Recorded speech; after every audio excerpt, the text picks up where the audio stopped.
ሰላም ሰላም የንሞክር ቤተሰቦች እንዴት ናችሁ? እንዴት ሰነበታችሁ? ዛሬ ደግሞ አብረን ሌላ አዲስ ቪዲዮ እንሰራለን። አዲስ የሆናችሁ ሰዎች ሰብስክራይብ አድርጉ፣ ከኛ ጋር ቤተሰብ ሁኑ፣ አብራችሁን ቆዩ። ወደ ቪዲዮ እንገባለን። አብራችሁን ነው። ዛሬ አብረን የምንሰራው የአትክልት ሾርባ ነው።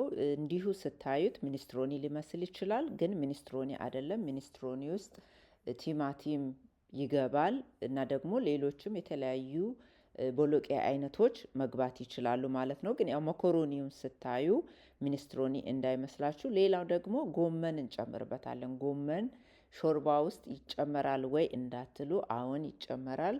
ጎመን ጨምረን የተለያዩ ፍሮዝን የሆኑ አትክልቶችን ጨምረን አንድ ላይ አድርገን የምንሰራው ነው። ይሄ በጣም ቀላል የሆነ ያለንን ነገር ጭምር አድርገን የምንሰራው ሾርባ ነው። ግን ደግሞ እንዲሁ ስታዩት ወይም ስትመገቡት በጣም የሚጣፍጥ በጣም ቆንጆ የሆነ ቀላል የሆነ ሾርባ ነው የምንሰራው። አብረን እንሰራለን። አብራችን ቆዩ። ሾርባ ስንሰራ ሁል ጊዜ ከፍ ያለ ድስት ብንጠቀም ይመረጣል። ምክንያቱም በስተመጨረሻ ግብአቶችን ሁሉ ከጨመርን በኋላ በቂ ቦታ እንዲኖር ለሾርባችን ከፍ ያለ ድስት ቢሆን ሁል ጊዜ ይመረጣል። ያም ሆኖ ግን በምትሰሩት ሾርባ መጠን እቃችሁም እንደዛው ይለያል ማለት ነው። የምንሰራው ሾርባ በዋናነት የምንጠቀመው ፍሮዝን የሆነ አትክልቶችን ነው። ግን እንዲሁ ደግሞ ዶሮም እንጨምርበትና ሁሉንም ነገር የጨመረ ጥሩ የሆነ ሾርባ ነው የምንሰራው። ሾርባችንን ለመስራት በመጀመሪያ የምናደርገው ድስት እንጥዳለን። ከዛ በኋላ በጣም ትንሽ ዘይት ጠብ እናደርግበታለን። ይሄኛው ሾርባ ብዙ ቅባቱን የሚጠጣ ነገር ስለሌለ ቅባትነት እንዳይኖረው በጣም ትንሽ የሆነ ዘይት ጠብ እናደርጋለን። ከዛ በኋላ ደግሞ ሽንኩርት እንዴትም ብትከትፉ ምንም ችግር የለም፣ ግን አነስ አነስ ብታረጉ ይመረጣል። ስለዚህ እኔ እንዲሁ ከትፌዋለሁ።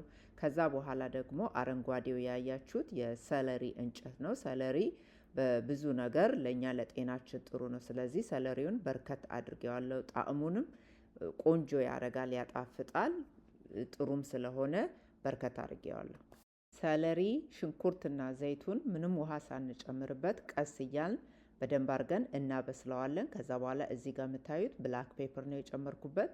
ሾርባ ስለሆነ ብዙ ይመስላል፣ ግን አይደለም። በኋላ ላይ ውሃ ስንጨምርበት ይጣጣልና ብላክ ፔፐር አድርጌያለሁ። ከዛ በኋላ ታይምስ አድርጌያለሁ እና አንድ ላይ አድርጌ ከሰለሪና ከሽንኩርቱ ጋር እነዚህን ነገሮች በደንብ አድርጌ አበሰልኳቸው።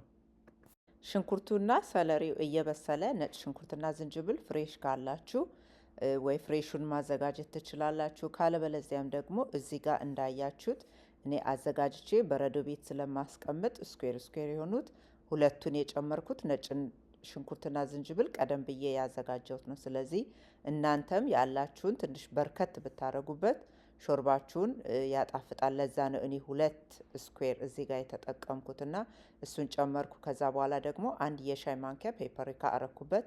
ይሄ የማያቃጥለው ፔፐሪካ ነው፣ እንዲሁ ለጣዕም ቆንጆ ነው። እነዚህ ነገሮች በደንብ እያዋህዳችሁ ሽንኩርትና ሳለሪው በደንብ ብስል እስከሚል ድረስ ታቁላሉታላችሁ። ያው ብዙ ጊዜ ምግብ ስንሰራ ጊዜ በሰጠነው ቁጥር ቆንጆ አድርገን በሰራነው ቁጥር ቆንጆ ይሆናል። ሁሉንም ነገር ግልብጥ ካረግን መጨረሻ ላይ አይጣፍጥም። ስለዚህ ቀስ ብለን ሽንኩርትና ሳለሪውን፣ ዘይቱን፣ ቅመሞቹን እየጨመርን ጊዜ ሰጥተን በደንብ አድርገን እናቁላላለን ወይም እናበስለዋለን። ቁሌታችን ሲበስል ወይም ሽንኩርቱና ሰለሪው ከቅመሞቹ ጋር ተዋህዶ ከበሰለ በኋላ ይሄውና እዚህ ጋር እንደምታዩት ፍሮዝን የሆነ ቬጅቴብል ነው። በላስቲክ እንዲሁ የሚሸጥ ማንኛውም ግሮሰሪ ስቶር በፍሮዝን እቃ የሚሸጥበት ቦታ የሚሸጠው ነው። ሁሉም አይነት አትክልት አለው። ግሪን ቢንስ፣ በቆሎ፣ በለውቄ እና ይሄንን ሁሉን የሚያካትተውን እንዳለ አምጥተን ፍሮዝን እንደሆነ ሽንኩርቱ ላይ ወይም እያቁላላን ያለው ላይ አምጥተን እንጨምራለን ማለት ነው። እዚህ ጋር ስትጨምሩ የምትጨምሩት እንደምትሰሩት ሾርባ መጠን ይለያያል። ሌላው ደግሞ አንዳንድ ሰው ሾርባ ቀጠን ያለ ወይ የሆነ ውሃውን ነው ብዙ የሚወደው። አንዳንድ ሰው ደግሞ ውስጡ ያለውን በደንብ የሚበላውን ወይም የሚያጠግበውን ነገር ነው የሚወደውና እናንተ እንደምትፈልጉት ነው እዚህ ጋር የምትጨምሩት። ወይም የምትፈልጉትን ያህል ወፈር ያለ የምትፈልጉ ከሆነ ወይ በርከት አድርጋችሁ አትክልቱን ትጨምሩና ውሃ አነስ ታደርጋላችሁ። ካለበለዚያ ደግሞ ውሃ በደንብ ትጨምራላችሁ። ግን ውሃ ስትጨምሩ እዚህ ጋር ደግሞ በኋላ ላይ መኮሮኒ እንጨምራለን። እሱንም ታሳቢ አድርጋችሁ ነው። ጨው ትጨምሩና የምትፈልጉትን ያህል ውሃ ጨምራችሁ ከዛ በኋላ አብሮ እንዲዋሃድ ወይም እንዲንተከተክ አትክልቶቹም እንዲበስሉ ጊዜ ትሰጡታላችሁ። ይኸውና እኔ በደንብ አድርጌ ውሃ ጨምሬበታለሁ። ከዛ በኋላ ደግሞ አትክልቱ አብሮ እንዲበስል እንዲተከተክ አሁን ደግሞ ጎመኑን ጨምርበታለሁ። የአበሻ ጎመን ፍሮዝን የሆነ ነበረኝ፣ እሱን ነው የምጠቀመው።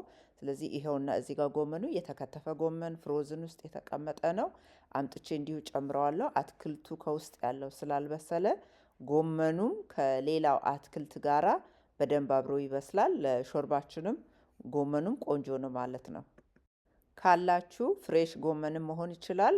ፍሬሹን ጎመን ገዝተን ክትፍ አድርገን መጨመር እንችላለን። እኔ ያው ፍሬሹ ስለሌለኝ እቤት ያለውን ዝም ብዬ አንዳንዴ እንደዚህ ገዝቼ ማስቀምጠው ነገር አለና ሾርባ እንደዚህ ስሰራ ያለውን ነገር ያንንም ይሄንንም አውጥቼ ቆንጆ ሾርባ ለመስራት ነውና ለዛ ነው የተጠቀምኩት። እናንተ ያላችሁን መጠቀም ትችላላችሁ። እንግዲህ ይኸውና ጎመንም ሾርባ ውስጥ ይገባል። የማታውቁ ወይም ያልሞከራችሁ እንደዚህ አድርጋችሁ ሰርታችሁ ሞክሩ። በጣም ቆንጆ ነው። ከዛ በኋላ አልፎ አልፎ እያማሰል ነው እያየ ነው በደንብ እየተንተከተከ አትክልቶቹ፣ ጎመኑ፣ ሁሉም ነገር አብሮ እንዲበስል እንዲዋሃድ ቀስ ብሎ እንዲበስል ጊዜ እንሰጠዋለን። ቀስ ብሎ እንዲንተከተክ ማለት ነው። እዚህ ጋር እንደምታዩት ይኸውና በደንብ እየበሰለ ነው፣ እየተንተከተከ ነው። አትክልቶቹ ከውሃው ጋራ በደንብ እየተዋሃደ ነው። ቆንጆ ሾርባ የሚሆነው ቅድም እንዳልኳችሁ ጊዜ በሰጣችሁት መጠን ነው። እዚህ ጋር የምታዩት የዶሮ ስጋ ነው። ቀደም ብዬ ዶሮውን አዘጋጅቼ አብስዬ በኦቨን ከትፌ አዘጋጅቼዋለሁ። ሾርባውን ላወጣው አካባቢ ነው የጨመርኩት። ብዙ መብሰል የለበትም፣ የበሰለ ዶሮ ነው። ስለዚህ በደንብ አድርጌ ከአትክልቶቹ ጋር እንዲመጣጠን ደቀቅ ደቀቅ አድርጌ ከትፌዋለሁ። እዚህ ጋር ይሄንን ሾርባ ስትሰሩ ቲማቲም የምትፈልጉ ከሆነ ቲማቲም መጨመር ትችላላችሁ። ሚኒስትሮኒ ነው የሚመስለው። ሚኒስትሮኒ ሲሰራ ቲማቲም ይጨመራል እና እኔ ቲማቲም ስላልፈለግኩኝ ቲማቲም አልጨመርኩም። ከዛ በስተቀር ግን ሌሎቹን ግብአቶች በሙሉ ጨምሬያለሁ። ዶሮውን ከጨመራችሁ በኋላ ደግሞ የሚቀጥለው መኮሮኒ ትጨምራላችሁ። ቢቻል ትንሿ መኮሮኒ አነስ አነስ ያለችው ብትሆን ይመረጣል። ምክንያቱም ሾርባው ውስጥ ይገባና ውሃውን ሲጠጣ ትልቅ ይሆናል እና አነስ አነስ ያለው ቢሆን ይመረጣል። ብዙ መኮሮኒ አላበዛውም፣ ትንሽ ነው። ምክንያቱም ሲበስል ስለሚሰፋ መኮሮኒ ብቻ እንዲሆንም አልፈለግኩም ሱፑ። ስለዚህ መኮሮኒውን ስትጨምሩ ትንሽ ከጨመራችሁ ይበቃል። በኋላ ላይ ሲበስል የሆነ ይበረክታል ወይም ብዙ ይሆናል። ውሃ ሲጠጣ ይነፋል። መኮሮኒውን ከጨመራችሁ በኋላ ጊዜ ትሰጡታላችሁ እንዲበስል። ከዛ በኋላ እሳቱን ታጠፉትና እሳቱ ላይ እንዲሁ ስትተዉት በዛው በሙቀቱ እየተንተከተከ በጣም ቆንጆ ነው የሚሆነውና እዚህ ጋር እንደምታዩት በስሎ ደርሷል። በጣም ቆንጆ ሾርባ ነው። በጣም ይጣፍጣል። ይሄውና እንግዲህ ሾርባችን ደርሶ እንደዚህ ቀርቧል። የምትፈልጉ ከሆነ ዳቦ ማድረግ ትችላላችሁ። ካለበለዚያ ደግሞ ክራከርስም በጎን ማድረግ ትችላላችሁ። በጣም ቆንጆ ሾርባ ነው። ብዙ ነገር ውስጡ ስለጨመርን በደንብ የሚያጠግብ ብዙ አትክልት ያለው፣ ዶሮ ያለው፣ ፓስታ ያለው ሁሉንም ነገር ያካተተና ያማከለ ነው። ስለዚህ እንደዚህ አርጋችሁ ሰርታችሁ ሞክሩት። እንደዚህ አርጋችሁ ሾርባ ሰርታችሁ መመገብ ትችላላችሁ። አሁን በተለይ ደግሞ የብርድ ወቅት ስለሆነ ብዙ ሰው ሾርባ ይጠቀማል። ወይም ሆዳችንን ሞቅ የሚያደርግ ነገር እንፈልጋለንና ይሄ በጣም በቀላሉ ማዘጋጀት ከምንችላቸው ሾርባዎች አንዱ ነው። ብዙ የምንሰራው ነገር የለም ወይ የምናዘጋጀው ነገር የለም። ጎመኑም ፍሮዝን የሆነ ነው። ጎመኑም ፍሮዝን ካላገኛችሁ ፍሬሽ መሆን ይችላል። አትክልቱ ፍሮዝን የሆነ ነው። ስለዚህ የምንከትፈው ሰለሪና ሽንኩርቱን ብቻ ነው እና በጣም ቀላል የሆነ ነገር ነው። ጊዜ አይፈጅብንም።